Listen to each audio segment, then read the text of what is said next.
Roll for Crit presents how to play Legendary Encounters in 5 minutes or less or more. Legendary Encounters is a series of spin-off games in the Legendary deck building franchise that lets you enter the worlds of Alien, Predator, Firefly, and more. Designed by Ben Chachowski and Danny Mandel and published by Upper Deck. There are multiple versions of Legendary Encounters, and while they offer slight differences in rules and variants, they all work roughly the same way. For this video, we'll be working mainly from the original Alien set while trying to keep specific game terms as neutral as possible. After setting up the field with the appropriate stacks of characters, enemies, strikes, etc., each player will be given a starting deck of 12 cards. You'll also receive an avatar and matching character card. Your avatar remains face up in front of you while your character card gets shuffled into your starting deck. Your goal in Legendary Encounters will be to work together with your team to complete a series of objectives depicted on cards before your enemies manage to take everybody out. All the while, you'll be adding new cards to your personal deck to make it stronger. When everything's set up, everyone can draw 6 cards from their deck, and the start player starts.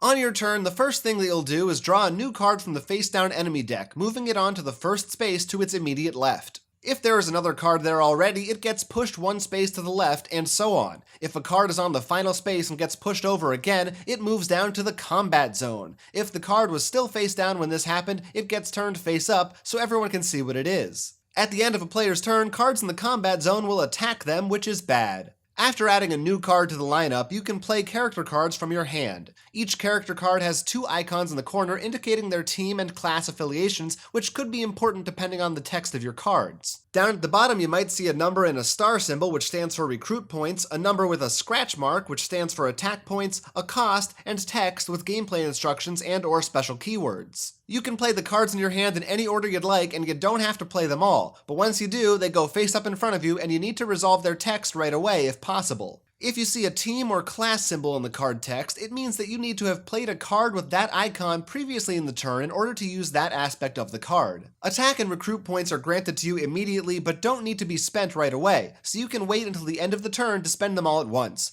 Just add up all the symbols when you're ready, then decide how to allocate them. You can spend recruit points to purchase new character cards from the bottom section of the mat to improve your deck. The cost in the lower right corner tells you how many recruit points you need to spend in order to take that card and put it in your discard pile. Later, when you run out of cards, you'll reshuffle your deck and the new cards you purchased will end up in your hand on a future turn. In addition to the face-up character cards, you can spend 3 recruit points to gain the top card of this generic deck of character cards, which are always available. As soon as one of the face-up character cards is purchased, a new one replaces it so you can see what's next. Then you've got your attack points. Firstly, you can spend these to reveal hidden enemy cards. Each space has a number underneath it that tells you how many points are required to scan and flip the card in that position face up. In most cases, this will be an enemy card, but it could also be a hazard, event, or other special card that relates to the objective. Some cards will also have abilities that take effect as soon as they're revealed, or when they move into a certain space. Always read the card as soon as it flips and follow its instructions, and look out for the effect of hazard cards as they relate to the current location card. If you encounter an enemy, it'll have an attack number. This tells you how many attack points you'll need to spend in order to defeat it.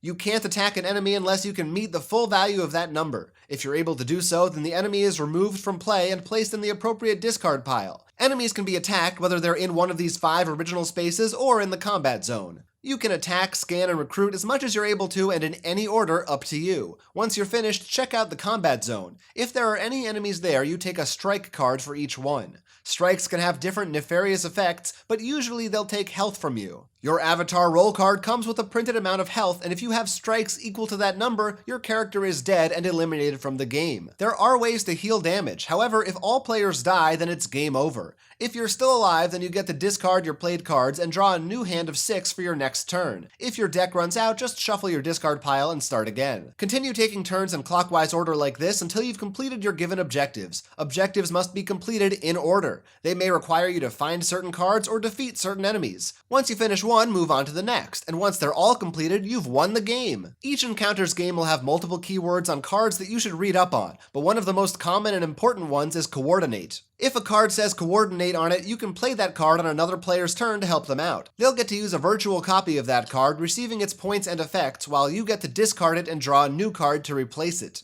Each player can submit one Coordinate card to another player on their turn. Double Strike is another keyword. An enemy with double strike deals 2 strikes to you when it's in the combat zone instead of 1. There are other differences across the various versions. For instance, in Alien there are facehuggers and chest bursters that latch onto you and can even turn you into a xenomorph. Predator features a PvP mode, in which the players duel each other as Predators and encounter new test cards to challenge them. Each game can also be played as a standalone scenario or as a sort of campaign, following the series' movies, episodes, or seasons. Check the rulebook for specific details on these differences and unique keywords just to be safe. In conclusion, draw, scan, attack, recruit, encounter. That's Legendary Encounters in a nutshell. Did you get all that?